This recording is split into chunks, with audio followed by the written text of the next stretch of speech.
Nice for your questions. Thank you very much, Mr. Chairman. Thanks to the witnesses for being here. Director Wray, let me start with you if I could. I think the last time that I got to visit with you was back in August 4th of this year. You were at the Senate Judiciary Committee. You remember that, I assume. We had to cut that hearing short. We were supposed to do 2 rounds of questions. You said you had to be somewhere, so we cut it short. Republicans were not able to ask a second round as we had been informed we would.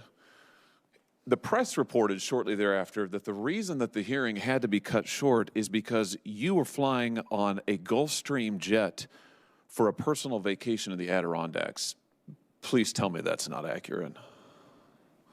Senator, the hearing was not cut short from my experience. We had agreed beforehand on the time and length of it, and I was very surprised to find that anyone on the committee was surprised.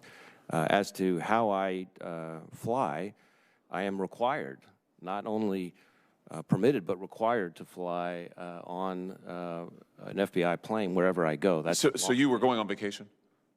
I was, yes. So you left a statutorily required oversight hearing in order to go on a personal vacation in the Adirondacks? I took a flight to go visit my family, as had been previously arranged in conjunction with the leadership of the committee. The ranking member, Chuck Grassley, asked you during the hearing, he said, I assume you must have other business. You said, yes. He then said, if you have a business trip, you've got your own plane, can't it wait a while? He then said, Chuck Grassley, we only just heard half an hour ago that now you have to leave. We were going to have a 7-minute round followed by a 3-minute round. I've got 7 people on my side of the aisle, that included me, who are waiting for this additional round. Is there any reason we can't accommodate them for 21 minutes? And you said you had a plane to catch. You had somewhere to go. And now we find out it was for vacation? The reference to other business was not a reference to that day. It was a reference to the following week where Senator Grassley and I were going to see each other in Iowa when I had other business in Iowa, and I did, in fact, see him then. So wait, you had to leave the hearing early because you're going to see him later in Iowa in a week? No, I had to leave when I said I was going to have to leave, as had been previously organized with the leadership of the committee.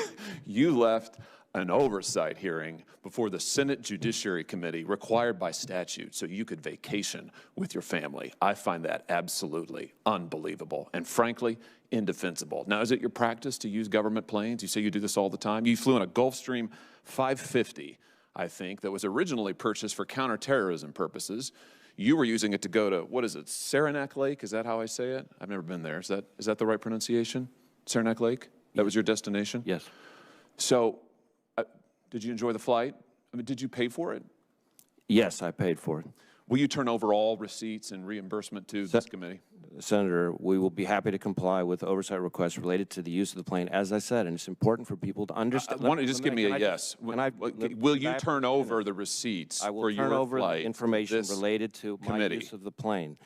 The use of the plane, I am required, not just permitted, required, even for personal travel, to use the FBI plane. How convenient for you. And I pay every single time that I use the plane for personal use. I'm glad it's available for you to jet away from your statutorily required hearings and oversight before this Congress, where you denied the ability of members of Congress to ask you questions because you had to go on a personal vacation using a government plane.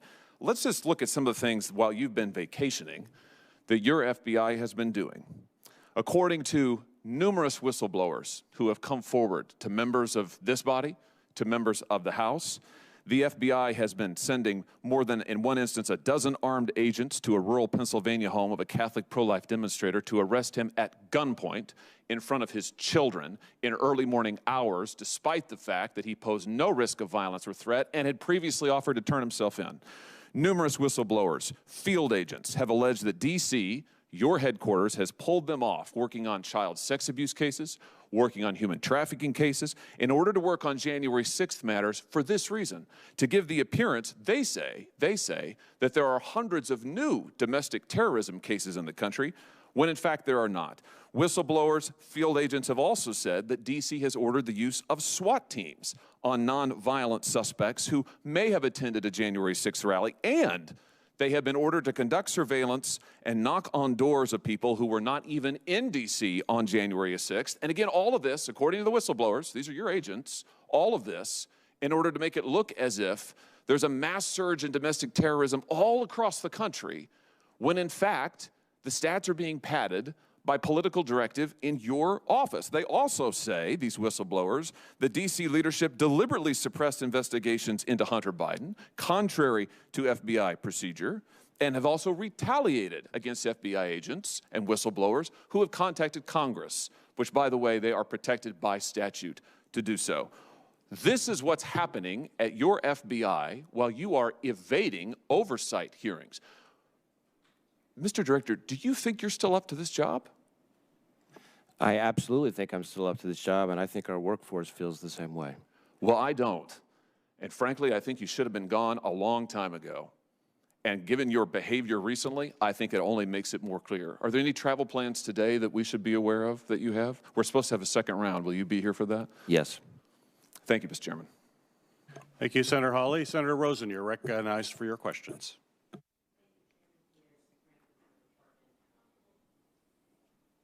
There we go. Thank you. Thank you all for being here today. Appreciate it. I wanted to thank DHS, before I get started with my questions, for extending TPS to several countries last week. It's going to provide critical relief to thousands of families in Nevada. Those families appreciate that very much. And we do know that Congress must take action to enact immigration reform that both secures our borders and provides a path to citizenship for TPS recipients, dreamers, and others. But as we work towards this goal, I do appreciate, and the families in Nevada appreciate your consideration. And so I'm going to turn now to the topic of the hearing, threats to the homeland. Difficult subject, again, like all things here, but rising anti-Semitism. Every day in every way, we see more and more attacks, outbreaks of anti-Semitism here in the United States. The recorded incidents nationwide, I believe they're at an all-time high. Not a day goes by without another report of an anti-Semitic hate crime or prominent individuals inciting anti-Jewish conspiracy theories. With Jewish communities around the world facing increasing discrimination as well as threats and acts of violence, a whole-of-government approach is needed to effectively address anti-Semitism. Because many individual agencies play a critical role in combating anti-Semitism, we need closer interagency coordination to share best practices, share that ever-important data that keeps us safer when we share it, that intelligence, the same thing, identify gaps in our efforts between agencies, and streamline overlapping activities and roles so that we can best combat anti-Semitism where we see it, and I believe execute a unified national strategy. So, Secretary Mayorkas, how is DHS coordinating with other federal agencies in the fight against anti-Semitism? Would you support the development of a national strategy that uses a whole-of-government approach, cohesive, comprehensive approach to address this rising threat for all of us? Senator Rosen, thank you. I think Director Wray spoke very powerfully, but a couple weeks ago, I believe it was in New York City, about the rise in anti-Semitism. And, of course, where we become involved in the Department of Homeland Security is the connectivity between an ideology of hate, regardless of the ideology in particular, and violence. That is where we become involved. And we are working very, very closely with the FBI and our federal, state, local, tribal, territorial, campus law enforcement partners to address violence, an increasing level of violence born of ideologies of hate.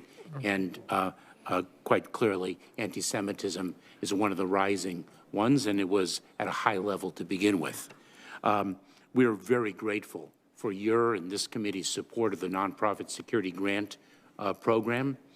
We are seeking in the fiscal year 2023 budget an increase from $250 to $360 million. That assists religious institutions, faith-based institutions, and other nonprofit organizations to really raise their level of security in response to increasing violence born of hate.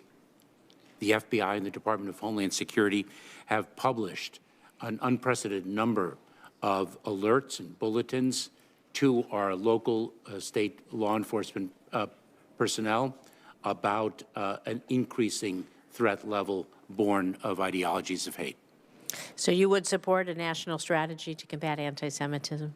I would. Thank you.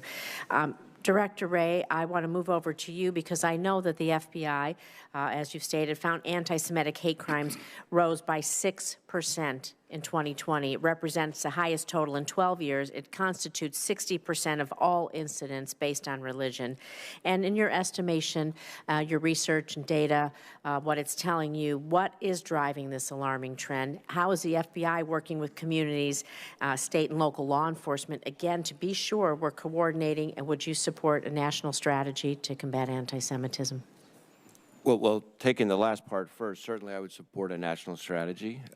Second, the percentage is even worse than you summarized. I think it's 63% of all religiously motivated violent extremism incidents are motivated by anti-Semitism, and that's against a population that is only 2.4, I think, % of the American public. So it's pretty stark.